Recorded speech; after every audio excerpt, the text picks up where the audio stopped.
Hello and welcome to All 24 Nightly News Edition. I'm Mariam Zian and here are your top stories for tonight.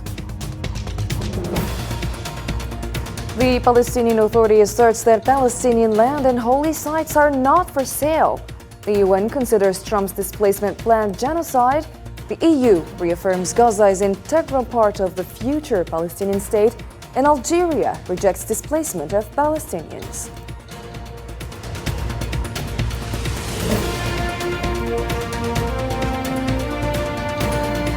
Next, President Tebboune discusses cooperation and regional developments with Czech counterpart Petr Pavel. Receives a message from Mauritanian Mohamed Ould-Sheikh Al-Ghazouani during a meeting with Foreign Minister Mohamed Salem Ould Merzoug.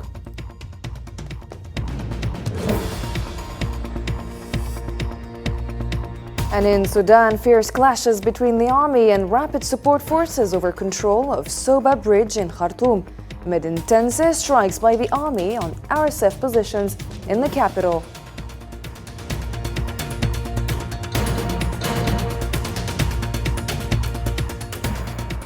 Hello and welcome back to the program. First, in our news file, the Palestinian presidency stated that Palestinian land, history, and holy sites are not for sale, emphasizing that the rights of the Palestinian people are non-negotiable and not a bargaining chip.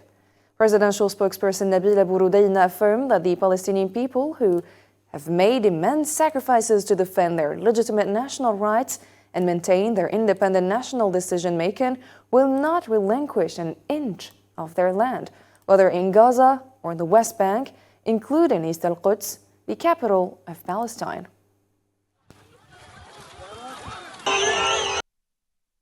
Palestine, with its land, history, and holy sites, is not for sale. It is not an investment project, and the rights of the Palestinian people are non-negotiable and not a bargaining chip. Our people, who have made tremendous sacrifices in defense of their legitimate national rights and in preservation of their independent national decision, represented by the Palestine Liberation Organization, the sole legitimate representative of our people, will not give up an inch of their land, whether in the Gaza Strip or the West Bank, including East al-Quds, the capital of the State of Palestine. The Ministry of Foreign Affairs and Expatriates warned against the Israeli occupation's plan to forcibly displace the Palestinian people, annex their ancestral land and colonize it.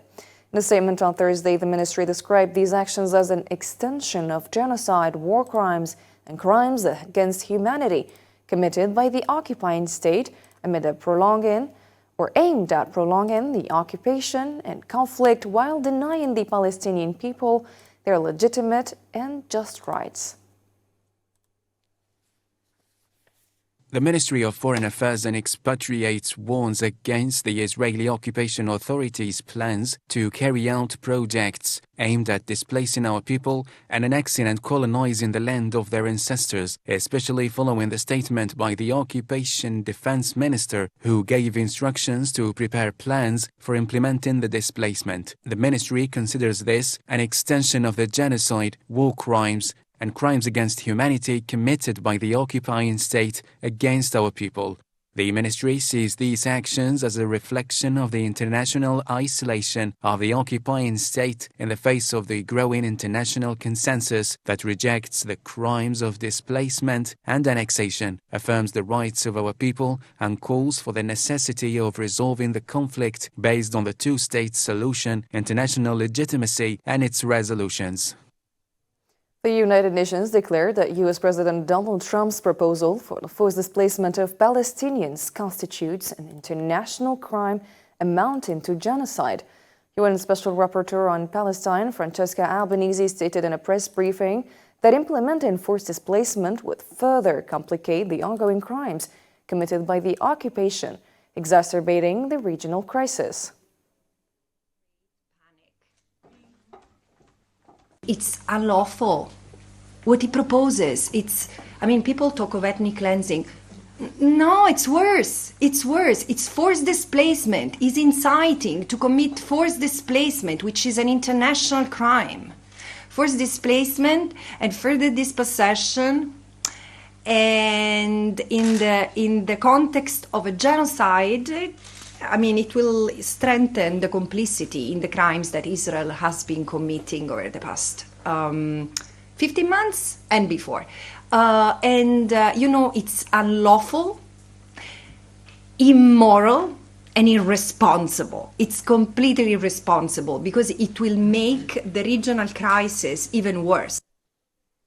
And the UN Secretary General Antonio Guterres warned on Wednesday against any attempt at ethnic cleansing in Gaza, stressing the importance of adhering to international law. Speaking at a UN committee meeting, Guterres stated, "As we explore solutions, we must not exacerbate the problem." Any form of, at its essence, the exercise of the inalienable rights of the Palestinian people is about the right of Palestinians to simply live as human beings in their own land. It is vital to stay true to the bedrock of international law. It is essential to avoid any form of ethnic cleansing. A spokesperson for the European Union's foreign policy stated that Gaza must be an essential part of a future Palestinian state and reaffirmed the EU's commitment to a two-state solution. According to Reuters, the spokesperson emphasized that the EU remains strongly committed to this two-state solution, considering it the only viable path for lasting peace for both sides.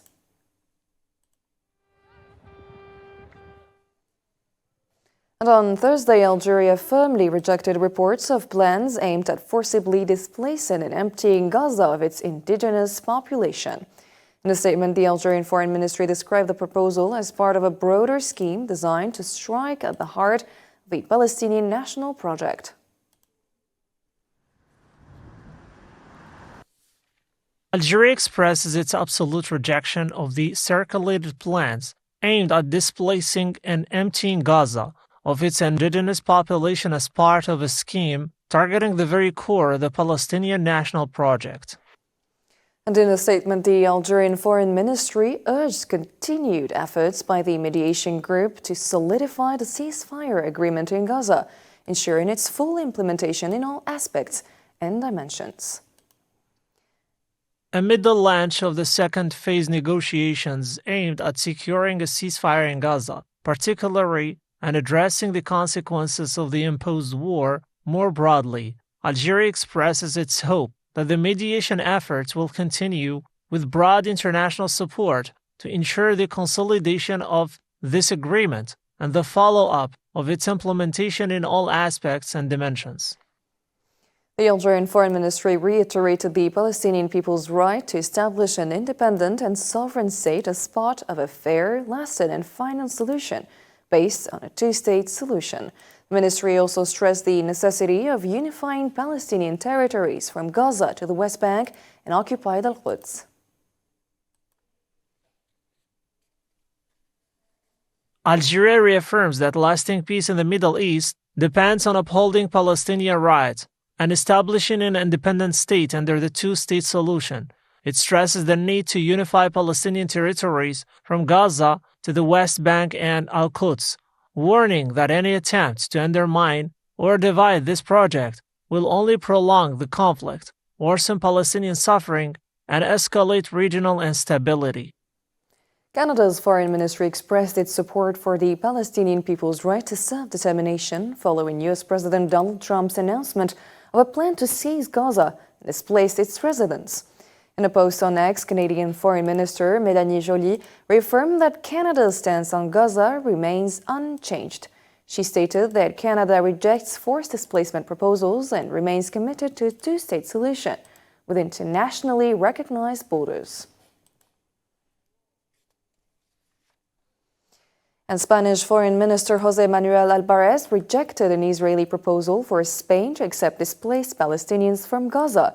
In an interview with a Spanish broadcaster on Thursday, Álvarez stated the land of Gaza's residents is Gaza, and Gaza must be part of the future Palestinian state.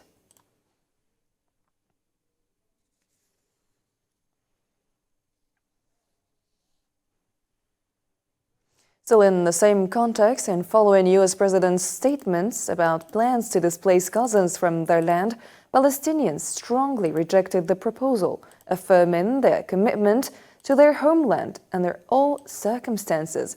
Nabil Khazini has the story.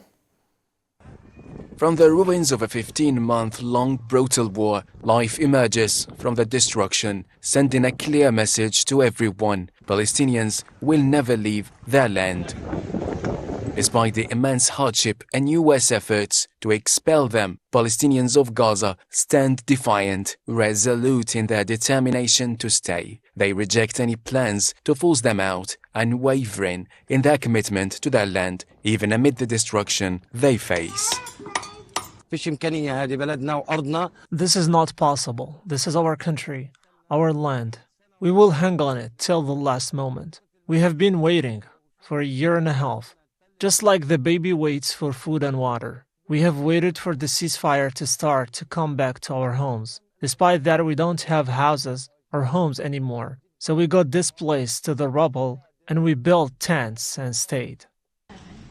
On Tuesday, US President Donald Trump called for the permanent resettlement of Palestinians from the war-ravaged Gaza Strip, while also leaving the door open to the possibility of deploying US troops to assist in a massive reconstruction effort. His proposal, however, has sparked global criticism, with countries from around the world asserting that Gaza rightfully belongs to the Palestinians. Gaza is the Gaza of Palestinians, an integral part of the Palestinian territory, not a political bargaining chip, let alone the target of a law of the jungle. Gaza has been devastated by war and is full of suffering and devastation. The international community, especially major powers, should work together to provide humanitarian assistance and reconstruction to Gaza, rather than adding insult to injury. For their part, analysts widely criticized Trump's plan, describing it as unrealistic and out of touch with the actual regional realities. Well, my first reaction was, that's Trump being Trump. There's no way in hell that this thing is going to work. It involves too many moving parts. It involves ethnic cleansing of Gaza. It involves the American commitment of troops. It involves violations of international law. It involves the Palestinians renouncing their entitlement to the land on which they are. So it's just not going to work. Despite the seemingly never-ending hardships, Palestinians living in Gaza say their hearts are bound to the land they belong to, and that no force, no matter how powerful, can erase their connection to this soil. Severe weather, including strong winds, heavy rain, and freezing temperatures, has worsened the suffering of displaced families in Deir al-Balah, central Gaza, as humanitarian aid remains stalled. And Israeli violations of the ceasefire continue. Usama Ayadi has more. Hopeless and starving Palestinians continue to bear the brunt of the Zionist war in the Gaza Strip, even after the ceasefire. Hundreds of civilians are experiencing extreme weather conditions after surviving several days under heavy rainfall and winds. These weather hollows have exacerbated the life conditions of the homeless Palestinians whose houses were destroyed to dust by the Zionist war machine. There was a storm last night, and people are staying under the rubble, under destroyed houses and inside tents. There was a strong storm last night. The children were dying of cold, and we haven't slept all night from the winter, the cold and the rain. Last night, rain entered inside tents. We haven't slept at all. Floodwaters swallowed hundreds of fragile tents, while howling winds ripped others from the ground, leaving families with nothing but open sky above them. In the overcrowded refugee camps, home to more than 1.5 million displaced people, despair lingers as heavily as the bitter cold that grips the land. With no protection from the relentless rain and biting wind, families huddled together in the open, shivering through a night that offered neither warmth nor relief. Look at the water, the stones, the mud in the water, and the stones. The ground is messy. Where shall we go? This is not a life we can live. Look at the children walking under rain and in mud. This is not a life. For those who attempted to return to the ruins of northern Gaza, survival remains just as brutal. The storm has laid bare the devastation, exposing families to the wreckage of their former homes as they struggle to rebuild their lives from the rubble. Palestinians face not only the punishing wind and rain, but also hunger that groans at their stomachs. Food is scarce, heating materials are non-existent, and the bitter cold shows no mercy. Israeli occupation forces continued their assault on Jenin and its refugee camp for the 17th consecutive day, killing 25 Palestinians and wounded several others, while causing widespread destruction. According to the Palestinian news agency Wafa, the Jenin Camp Media Committee reported that 15,000 Palestinians have been displaced from the camp. 180 homes have been destroyed, and Israeli forces have cut off electricity and water supplies. In other matters, Algerian President Mr. Abdelmajid Tebboune and Czech President Mr. Petr Pavel discussed economic and military cooperation in a phone call on Thursday, according to the Algerian presidency. Tebboune renewed his invitation for Pavel to visit Algeria, which was accepted, with plans to convene the High Joint Committee. Both leaders shared aligned views on Palestine and the two-state solution, also wishing Syria stability.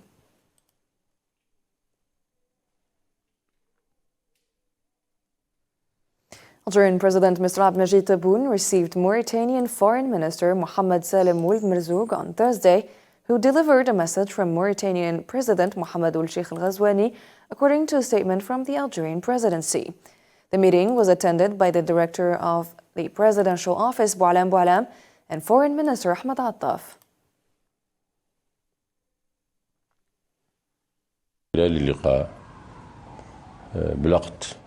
During the meeting, I conveyed to the President of the Republic the greetings of his brother and friend, President Mohamed Sheikh Al Ghazouani, the President of the Islamic Republic of Mauritania. During the meeting, I also handed in to the President a written message from the President of the Islamic Republic of Mauritania, and for his part, President Tebboune entrusted me with conveying his greetings to his brother and friend, the President of the Islamic Republic of Mauritania, Mohamed Sheikh Al Ghazouani. As you know, this letter is part of the permanent consultations between the two countries on bilateral questions and bilateral cooperation in particular, which has witnessed an outstanding leap over the last years. The Mauritanian foreign minister said that President Tebboune emphasizes the importance of consultation between the two countries on international issues of mutual interest, noting President Ghazouani's commitment to strengthen bilateral cooperation. We also discussed issues of interest to the Arab and Islamic nation in the current context, as well as the developments in international relations, which have witnessed over the last years and even days some tensions that concern both countries. The Algerian president stressed the importance of dialogue between our two sister countries, united by deep-rooted ties with historical, geographical, and civilizational dimensions, and even kinship. I thanked the Algerian president for his recent visit to Mauritania and for his participation in the African Forum on Youth, Education, and Employment, and whose role was very important. I reaffirmed the keenness of the President to move forward with the deepening of the partnership between our two sister countries. Algerian Foreign Minister Ahmed Attaf held talks with his Mauritanian counterpart Mohamed Salem Ould Merzoug, who is visiting Algeria as a special envoy from President Ghazouani. According to the same source, the discussions focused on maintaining the growing momentum and positive dynamics of brotherly relations and cooperation between Algeria and Mauritania, in line with the directives of their respective leaders.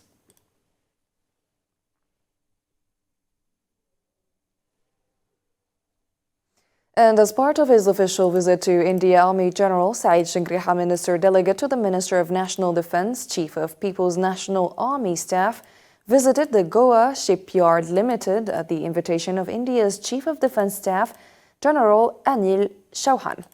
A statement from Algeria's Ministry of Defense noted that General Shingriha toured an exhibition showcasing the history of Indian shipbuilding, engineering designs, and advanced shipbuilding techniques. He also attended a briefing on the shipyard's functions and its defense capabilities.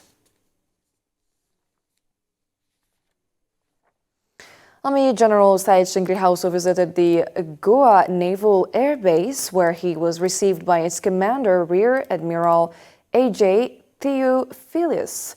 Following a welcoming ceremony, General Shingriha received detailed briefings on the base's operational missions and strategic role in securing India's territorial waters and airspace, highlighting its surveillance, monitoring, and coordination systems between naval and air forces.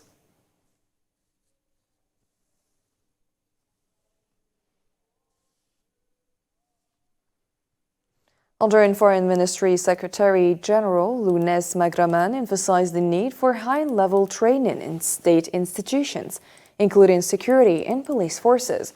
Speaking at the closing of training sessions organized by the Diplomatic Institute for more than 50 senior officials and officers from Algeria's National Security Directorate, Magraman described the programs as valuable, especially in enhancing border security management.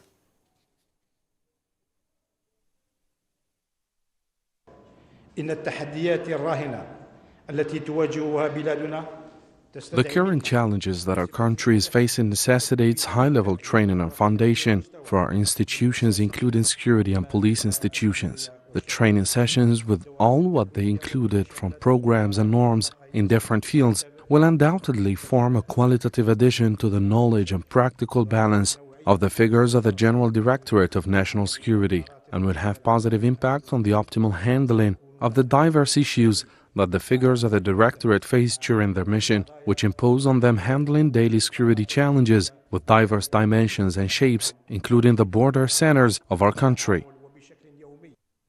The M23 movement in the Democratic Republic of the Congo announced on Wednesday that it had taken control of a mining town in South Kivu province, in the country's east, despite the unilateral ceasefire it had declared 4 days earlier. M23 and Rwandan forces seized the mining town of Nyabibwe, located 100 kilometers from Bukavu and 70 kilometers from the regional airport. The head of the civil society in South Kivu stated that Nyabibwe, known for its mining industry and positioned midway between Bukavu and Goma, is now under M23 control. And Viviane van die Perre, deputy UN representative in the DRC, stated that Goma remains under what she described as M23 rebel occupation. She added that the ceasefire declared by the group has been violated as its fighters are engaged in intense battles along the main road leading to Bukavu in North Kivu province.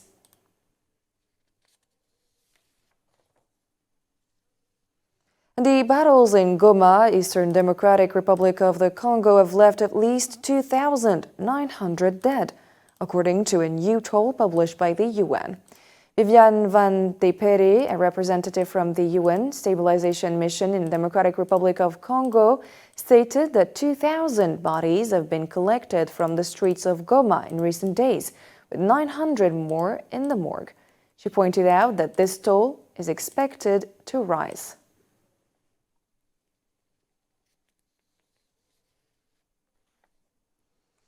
The successive wars that the Democratic Republic of the Congo has witnessed since its independence from Belgium in 1960 are described as some of the deadliest conflicts in the world since World War II. The Second Congo War, which took place between 1996 and 2003, left around 6 million dead, before the M23 movement ignited a renewed conflict with government forces. Hossam Barkan tells you more. M23 is not just the name of a rebel movement in Kinshasa. It symbolizes one of the darkest chapters in the Democratic Republic of the Congo's history. March 23, 2012 marks the day when a militia linked to the Tutsi ethnic group declared its rebellion against the Congolese army. Following the collapse of a March 2009 peace agreement between the government of Joseph Kabila and the National Congress for the Defense of the People. The agreement had been signed after an internal coup within the CNDP brought General Bosco Ntaganda to power, who had pledged to end the rebellion. However, Tutsi officers and the army later defected, accusing the government of failing to uphold the deal. This marked the birth of the M23 movement, reigniting a bloody conflict in a country haunted by a history of brutal civil wars, most notably the Second Congo War 1996-2003, which claimed over 6 million lives.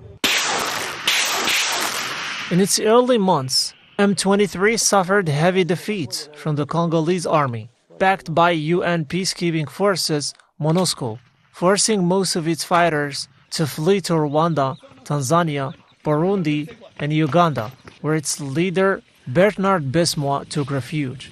In early 2021, Bismuth announced the group's return to armed struggle. Unlike its initial formation in 2012, M23 stunned the Congolese military with rapid advances in the country's east, seizing control of Goma, the strategic capital of North Kivu, near the Rwandan border.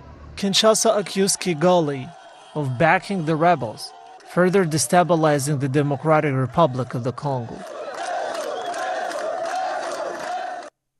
Sudanese media reported on Thursday that the Sudanese Army and Rapid Support Forces are engaged in intense fighting for control of the strategic Soba Bridge, which connects the western part of the Khartoum with the eastern side of the city. Same sources added that the army launched airstrikes on the RSF forces at the eastern entrance of the bridge, confirming that the army and its allied forces are currently stationed in the Sheikh Mustafa Fadani area.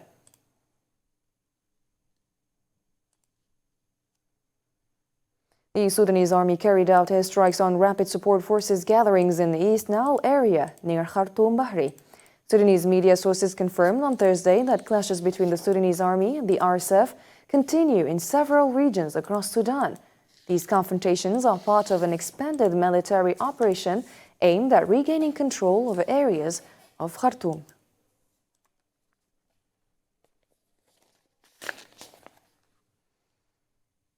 And that's a wrap for tonight's program. Thanks for watching and have a great night.